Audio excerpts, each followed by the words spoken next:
ഇന്നത്തെ ക്ലാസ്സിൽ നമ്മൾ പഠിക്കാൻ പോകുന്നത് ടെൻസുകളിലെ ആദ്യത്തെ ടെൻസായ സിമ്പിൾ പ്രസൻറ്റ് ടെൻസിനെ കുറിച്ചിട്ടാണ് കേട്ടോ. നമ്മൾ പഠിച്ചിട്ടുണ്ട് 12 ടെൻസുകളാണ് ആകെയുള്ളത്. അതിൽ ആദ്യത്തെ ടെൻസ് ഏതാണ്? Simple present tense. അപ്പോൾ ഇന്നത്തെ ക്ലാസ്സിൽ സിമ്പിൾ പ്രസൻറ്റ് ടെൻസ് എവിടെയാണ് ഉപയോഗിക്കുന്നത്, അതേപോലെ സിമ്പിൾ പ്രസൻറ്റ് ടെൻസിൻ്റെ സ്ട്രക്ചർ എന്താണ് എന്നുള്ളതും നമുക്ക് പഠിക്കാം. ഓക്കെ, ഇപ്പോൾ നടക്കുന്ന കാര്യങ്ങൾ പറയാൻ സിമ്പിൾ പ്രസൻറ്റ് ടെൻസാണ് ഉപയോഗിക്കുന്നത്. ഉദാഹരണമായിട്ട് ദേ പ്ലേ ഫുട്ബോൾ, അവർ ഫുട്ബോൾ കളിക്കുന്നു. അവരിപ്പോൾ ഫുട്ബോൾ കളിക്കുകയാണ് അല്ലേ? അവരിപ്പോൾ ഫുട്ബോൾ കളിക്കുകയാണ്, അല്ലെങ്കിൽ അവരിപ്പോൾ ഫുട്ബോൾ കളിക്കുന്നു എന്നൊക്കെയാണ് അർത്ഥം വരിക. അപ്പോൾ ഇപ്പോൾ നടക്കുന്ന കാര്യങ്ങൾ പറയാൻ നമ്മൾ എന്താണ് ഉപയോഗിക്കുന്നത്? സിമ്പിൾ പ്രസൻറ്റ് ടെൻസാണ് ഉപയോഗിക്കുന്നത്.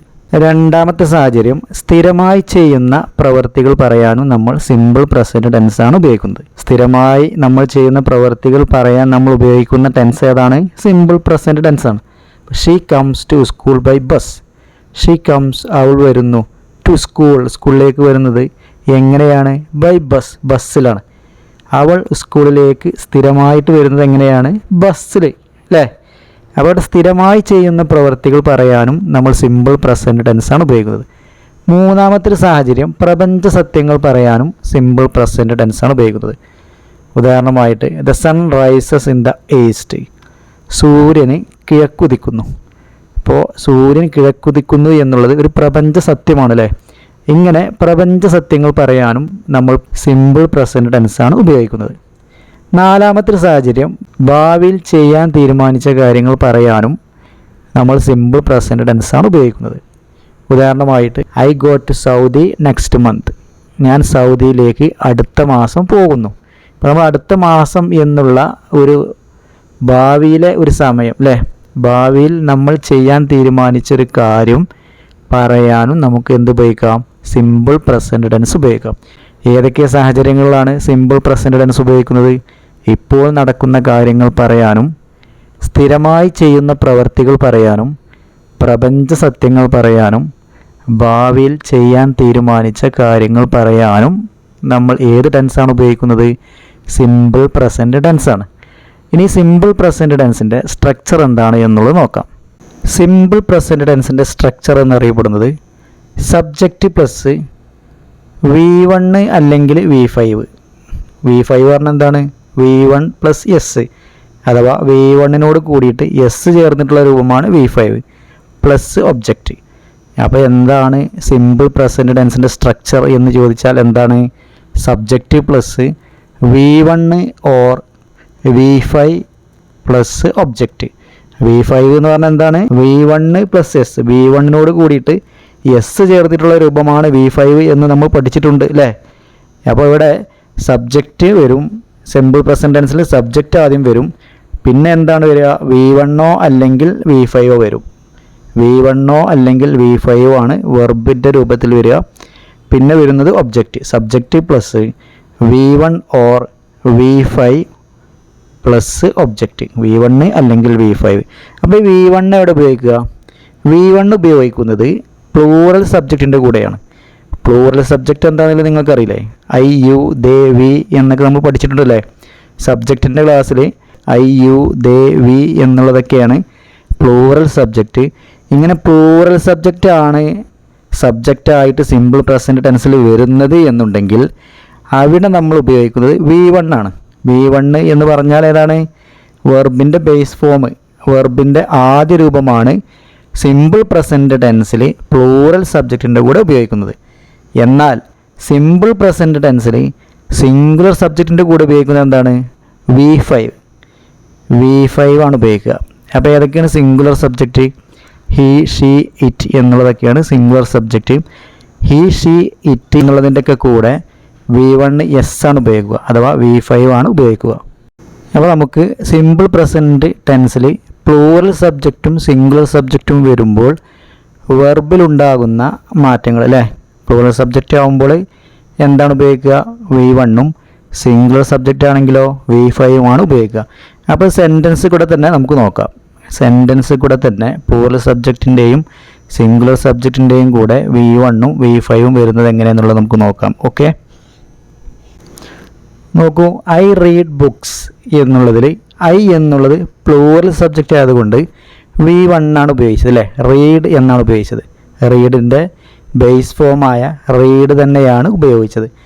ഐ റീഡ് ബുക്സ്, ഞാൻ പുസ്തകങ്ങൾ വായിക്കാറുണ്ട്. ഇനി സിംഗുലർ സബ്ജക്റ്റ് ഷീ വന്നപ്പോൾ എന്തായി?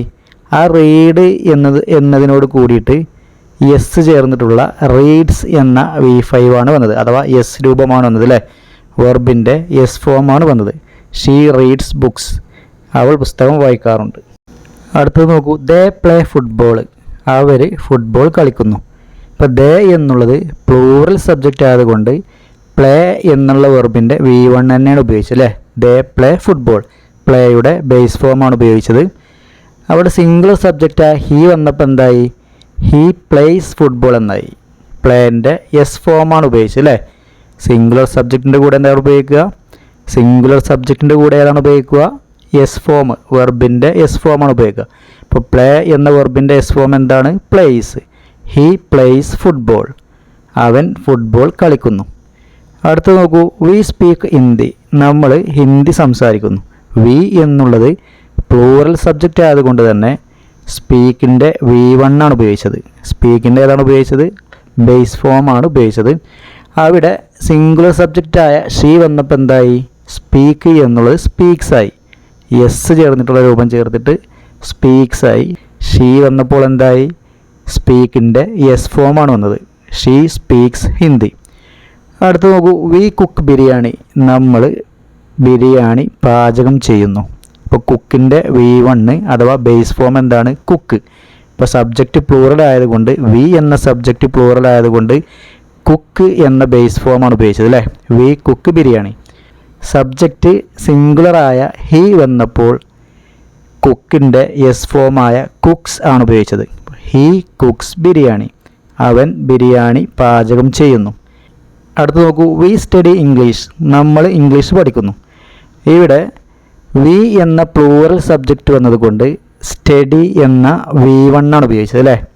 സ്റ്റഡി എന്ന വെർബിൻ്റെ V1 അഥവാ ബേസ് ഫോം ഏതാണ്? സ്റ്റഡി. അപ്പോൾ വി എന്ന പ്ലൂറൽ സബ്ജക്റ്റ് വന്നതുകൊണ്ട് സ്റ്റഡി എന്ന V1 ആണ് ഉപയോഗിച്ചത്. We study English. ഹീ എന്നായപ്പോഴോ സിംഗുലർ സബ്ജക്റ്റ് ആയപ്പോൾ ഹീ സ്റ്റഡീസ് എന്നായി മാറി. സ്റ്റഡിയുടെ എസ് ഫോം ആയിട്ട് മാറി അല്ലേ. He studies English. Subject plural ആകുമ്പോൾ V1 സബ്ജക്റ്റ് സിംഗുലർ ആകുമ്പോൾ V1 എസ് അഥവാ V5 ആണ് ഉപയോഗിക്കുക അല്ലേ. വി സ്റ്റഡി ഇംഗ്ലീഷ് എന്നുള്ളത് ഹീ ആയപ്പോൾ ഹീ സ്റ്റഡീസ് ഇംഗ്ലീഷ് എന്നായി മാറി. അടുത്ത യു നോ ഹിം, നിനക്ക് അവനെ അറിയാം. യു എന്നുള്ളത് പ്ലൂറൽ സബ്ജക്റ്റ് ആയതുകൊണ്ട് നോ എന്ന V1 ആണ് ഉപയോഗിച്ചത്. അപ്പോൾ ഷീ എന്ന സിംഗുലർ സബ്ജക്റ്റ് വരുമ്പോൾ ഷീ നോസ് ഹിം, അവൾക്ക് അവനെ അറിയാം എന്നായി അല്ലേ. നോയുടെ എസ് ഫോമാണ് ഉപയോഗിച്ചത്. നോ എന്ന വെർബിൻ്റെ എസ് ഫോം എന്താണ്? നോസ്. ഷീ നോസ് ഹിം, അവൾക്ക് അവനെ അറിയാം. ഇപ്പം ഇത്രയുള്ള സംഗതി. സിമ്പിൾ പ്രസൻറ്റ് ടെൻസിൽ സബ്ജക്റ്റ് പ്ലൂറലാണ് എന്നുണ്ടെങ്കിൽ V1 സബ്ജക്റ്റ് സിംഗുലർ ആണ് എന്നുണ്ടെങ്കിൽ V5 അഥവാ എസ് ഫോമാണ് ഉപയോഗിക്കുക, പ്ലസ് ഒബ്ജക്റ്റും. ഇതാണ് സിമ്പിൾ പ്രസൻറ്റ് ടെൻസിൻ്റെ സ്ട്രക്ചർ എന്നുള്ളത്. Subject plus V1 or V1 S അഥവാ V5 പ്ലസ് ഒബ്ജക്റ്റ്. അപ്പോൾ ഇനി വീണ്ടും അടുത്ത ക്ലാസ്സിൽ പഠിക്കാം. Thank you.